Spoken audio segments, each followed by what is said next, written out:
Assalamualaikum dan salam sejahtera.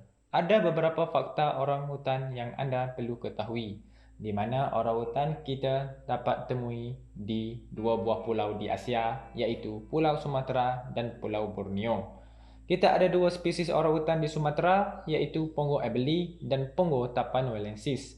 Manakala satu lagi spesies kita di Borneo, iaitu Pongo pygmaeus. Untuk maklumat anda, kita ada 3 subspesies melalui Pongo pygmaeus.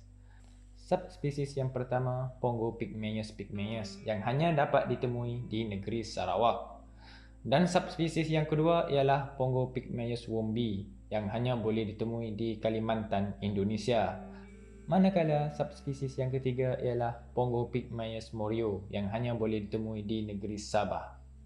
Seterusnya, kita beralih kepada habitat orangutan. Bercakap mengenai habitat orangutan, mungkin antara kamu tidak tahu mengenai habitat di sini.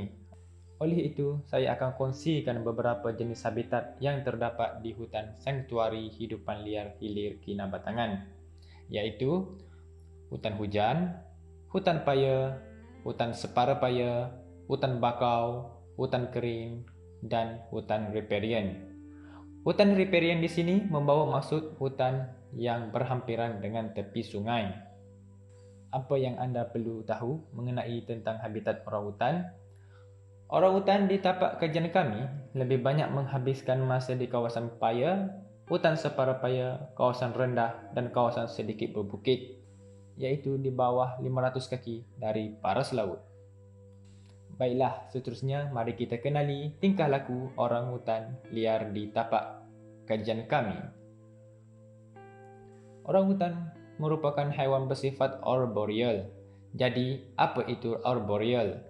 Arboreal adalah haiwan yang banyak meluangkan masa di atas pokok.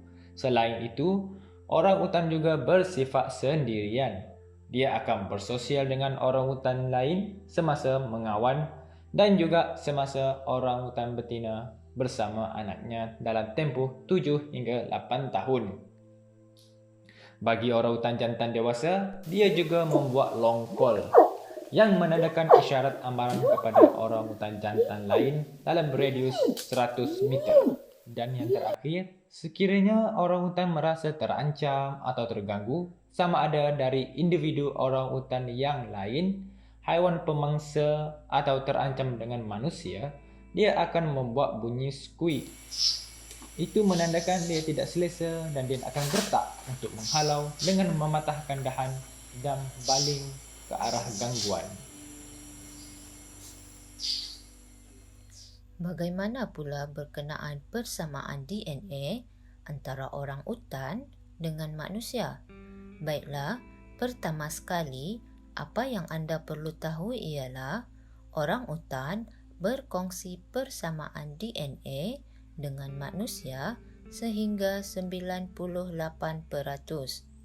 Oleh itu, kita mempunyai banyak persamaan dengan spesies ini.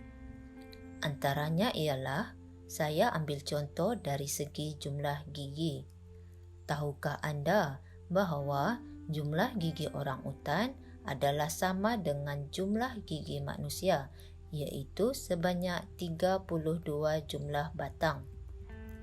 Seterusnya, bagi orang utan betina pula, tempoh mengandung mereka adalah sama dengan manusia, iaitu di antara 7 sehingga 9 bulan. Bukan itu saja, bagi orang utan betina yang sudah dewasa pula, mereka juga akan menjalani tempoh period ataupun haid pada setiap bulan. Seperti yang kita ketahui, orang utan merupakan primate terbesar yang tinggal di atas pokok dan orang utan sangat suka menjelajah hutan untuk mencari makanan. Baiklah, orang utan memakan lebih daripada 300 jenis tumbuh-tumbuhan, buah-buahan, bunga, kulit kayu dan beberapa jenis serangga untuk sumber protein mereka. Bukan itu saja, orang utan juga akan memakan sedikit tanah untuk sumber mineral. Bagaimana pula orang utan mendapatkan sumber air. Orang utan akan mencari air daripada akar-akar kayu dan takungan air di dalam daun besar serta lubang-lubang yang terdapat di pokok. Yang lebih menariknya, orang utan membantu menyebarkan biji benih untuk keseimbangan ekosistem kerana orang utan memiliki kebiasaan memakan buah dari satu pokok ke pokok yang lain. Seperti hidupan liar yang lain juga, orang utan turut mengalami beberapa ancaman yang boleh menjejaskan populasi mereka. Antaranya ialah pembukaan kawasan hutan yang kurang terancang bagi tujuan agropertanian. Ini menyebabkan kawasan hutan menjadi kecil, sekaligus habitat orang utan juga turut terjejas. Bahkan, sumber makanan mereka juga turut terjejas kerana pengurangan pokok. Di samping itu, seperti mana yang kita sedia maklum, orang utan dewasa kadangkala turun ke tanah untuk berpindah dari satu tempat ke tempat yang lain. Ini menyumbang kepada risiko orang utan secara tidak sengaja terkena jerat yang dipasang untuk menjerat haiwan lain. Akhir sekali, bagi kawasan kebun yang berhampiran dengan hutan simpan, berkemungkinan besar akan dilawat oleh orang utan maupun hidupan liar yang lain.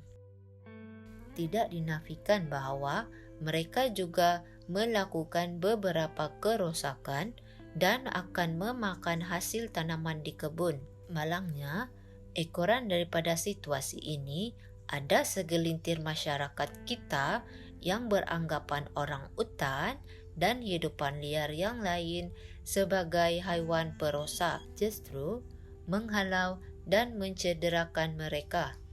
Hal ini juga merupakan antara ancaman yang dihadapi oleh orang utan.